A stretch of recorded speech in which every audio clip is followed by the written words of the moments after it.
Watch, les amis de Nelson Mandela enfoncent le clou.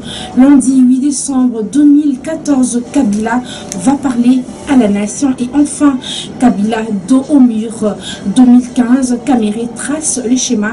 Il n'y aura plus de dialogue. Mesdames, messieurs, c'est tout pour le titre.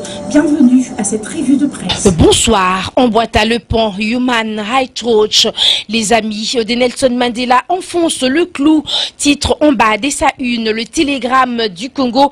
Avant de poursuivre dans son point de presse tenu récemment à Kinshasa, le ministre Lambert Mende a voulu prouver à la face du monde que le rapport publié par Human Rights Watch était un montage grossier destiné à ternir l'image de la RD Congo et de discréditer ses dirigeants qui ont toujours œuvré à l'amélioration des conditions de vie de leurs concitoyens, leur assurant au passage la paix et la sécurité, et pour démontrer preuve à l'appui que le document sus évoqué était un tissu de mensonges, il a présenté à l'opinion 2 personnes en vie prétendument exécutées froidement lors de l'opération Likofi de novembre 2013 à février 2014. Bref, poursuit le journal, en croire le ministre, il n'y a pas eu mort d'homme. Propos qui insupportent l'ONG congolaise, les amis de Nelson Mandela pour la défense des droits de l'homme, qui entend offrir un son de cloche plus réaliste à l'opinion.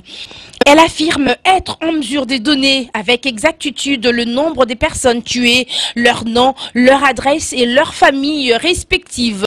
Elle invite par conséquent les ministres de l'Intérieur Richard Mouyège et Lambert Mende de l'Information à mettre sur pied une commission mixte paritaire chargée de confronter les allégations des 2 parties.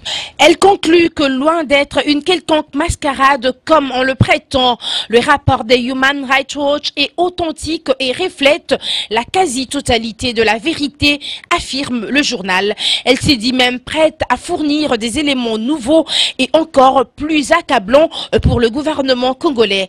Le bras de fer a encore des lendemains meilleurs, chute le journal. Une exclamation avec la prospérité lundi 8 décembre 2014. Kabila va parler à la nation.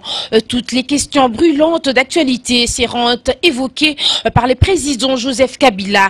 Constitution, dialogue, gouvernement de cohésion nationale, processus électoral, ADEF, FDLR, économie, décentralisation, institutions et tant d'autres sujets, énumère le journal.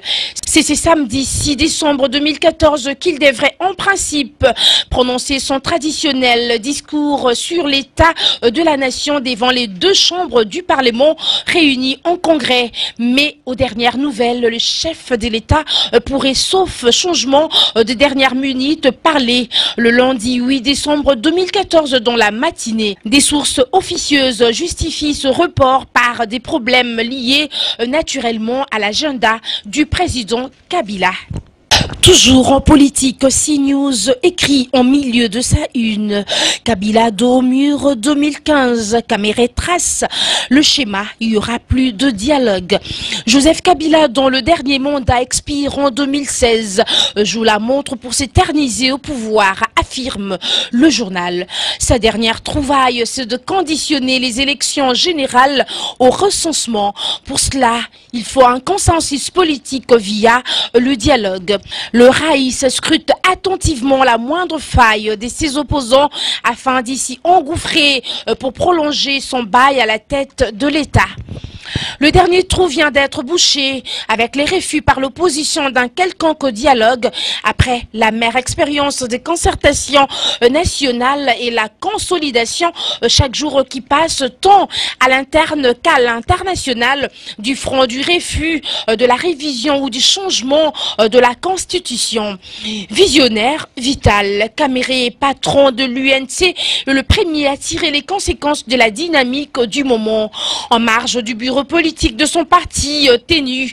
Hier lundi 1er décembre 2014, il vient d'annoncer que le dialogue avec Kabila n'est plus à l'ordre du jour. Il y a peu encore, l'opposition comptant sur la bonne foi de Kabila était encline à un dialogue sérieux avec le pouvoir qui n'arrive toujours pas à se départir de son illégitimité des élections chaotiques de 2011. Eh bien, cela appartient désormais au passé, estime le journal. L'opposition n'est plus demandeur d'un quelconque dialogue. À ce stade, estime l'ancien président de l'Assemblée nationale, la seule exigence qui vaille, c'est le respect de la Constitution et notamment l'organisation dans le délai constitutionnel de l'élection présidentielle de 2016. Et dans la foulée, renchérit le journal les autres scrutins, notamment provinciaux, pour mettre fin à l'illégitimité du Sénat, des assemblées provinciales et des gouverneurs de province. Pour Vital Kamerhe, le dialogue, s'il venait à être organisé, déboucherait de facto sur une transition politique dont le bénéficiaire serait Joseph Kabila. Kabila pourrait voir son mandat prolongé de 2 à 3 ans et déjà l'excuse est trouvée par la Kabylie qui a parachuté un ancien directeur de cabinet de Kabila, Adolphe Bouannan-Sefou, à la tête de l'ONIP, une nouvelle structure dont la finalité de procéder au recensement administratif et scientifique de la population, renseigne le tabloïd. C'est donc tout pour cette revue de presse, mesdames, messieurs, bonsoir. C'en est donc fini pour cette revue de presse. Merci à vous tous, mesdames, messieurs, de l'avoir écouté. Visitez également notre site en faisant le www.congolocolénews.com. On se retrouve demain. D'ici là, portez-vous bien. Suivez-nous également dans lecoléacongo.com. On se retrouve très prochainement. D'ici là, portez-vous bien en compagnie de congolocolénews.com. Merci.